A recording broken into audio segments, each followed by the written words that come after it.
Hey everyone, it's me, Anime Game Nerds here, bringing you my Naruto chapter 678 review. Now, the main thing that happened in this chapter was a more so unexpected twist on how Setsu betrayed Madara, but it appeared that it wasn't really just Setsu.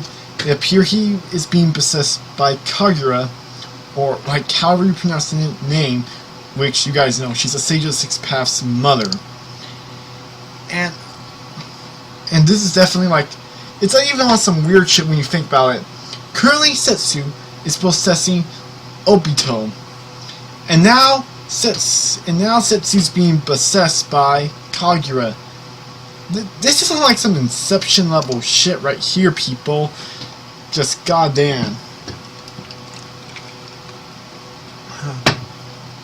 But another thing that happens in the chapter is that we see more so everyone's, I guess, dream world in the Infinite Suginomi. Like the first one we take a look at is Hinata's one, how she's with Naruto. Kiba's one is how he's the Hokage. Shino's one is how he discovers an insect.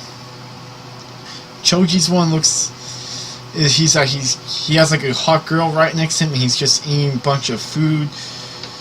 Shikamaru's one is a bit of an interesting one.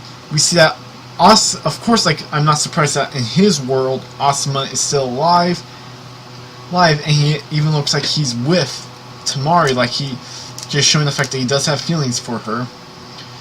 Ino's world is that she's in a love triangle with Sai and Sasuke. Lee's world is that he's being the crap with Naruto and Neji and he's with Sakura. Tintin's world is that Guy and Lee are actually polite gentlemen. The Mizukage's, she marries like some guy, like, I'm wondering, like, who the fuck is that? Like, seriously, if that guy has been all appeared before in the story, like, please let me know. That is just pretty damn random. Like, random. And we see the other Hokages behind her. And Tsunai's one is the one we actually saw the most of, and it's probably the one, no wait, it's actually the second one we saw the most stuff. And it's definitely a really good one. We see the fact that in her world, her old boyfriend Don is a Hokage, and that not only Jiraiya and her little brother are still alive, but we even see that Orochimaru never left the village, that he's still a member of the Leaf. Then we go to Gaara's one, and how how he has a close family. His mom's alive, his dad isn't a total fucking dick, and he's childhood friends with Naruto. Then we more so jump back like into the real world. Team 7 goes and confronts Madara. He more so gives a speech, which when he was saying this, I was worried that, like, his speech, I was worried that he was going to, like, eventually get taught no jutsu. But then something unexpected happens. Setsu stabs him in the back, quite literally. And it's interesting. This, like, I'm totally ripping off Cobra Fire right here, but this definitely does remind me of Talia al Ghul in The Dark Knight Rises, on how we essentially more so have this great villain, Madara, and like Bane in Dark Knight Rises, on how they've been being more so built up as a villain throughout it, like Madara throughout mainly the story arc, and Bane, the film of Dark Knight Rises, and suddenly in like the last 3 minutes of Dark Knight Rises, it's discovered he wasn't the mastermind of the plan, but Talia was. Which, just going froze right in there, I'm still not even sure like why Talia was even in the Dark Knight Rises. She felt a bit shoehorned in, but hell, there's a couple problems I have with that film in general. By far the weakest of the Dark Knight trilogy.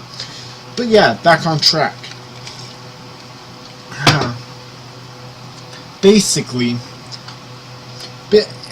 that Setsu is now being possessed by Kaguya, which, as I said before, he's being possessed by, which is ironic because Setsu's possessing Obito. This is like some Inception shit, like possessed reception or like what? But yeah.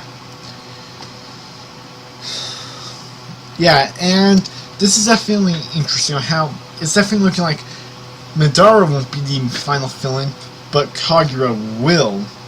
This, I am not too sure how I'm going to feel about this, but I am interested in seeing now where the series will take its turn. Maybe after Madara's defeat, Kaguya still hasn't been to feel like she gets revived, and maybe that's like a setup for part 3 or continuing the story after the 4th Great Ninja War arc, which hopefully, if Kishimoto does continue it, then hopefully the series will get back up in quality. It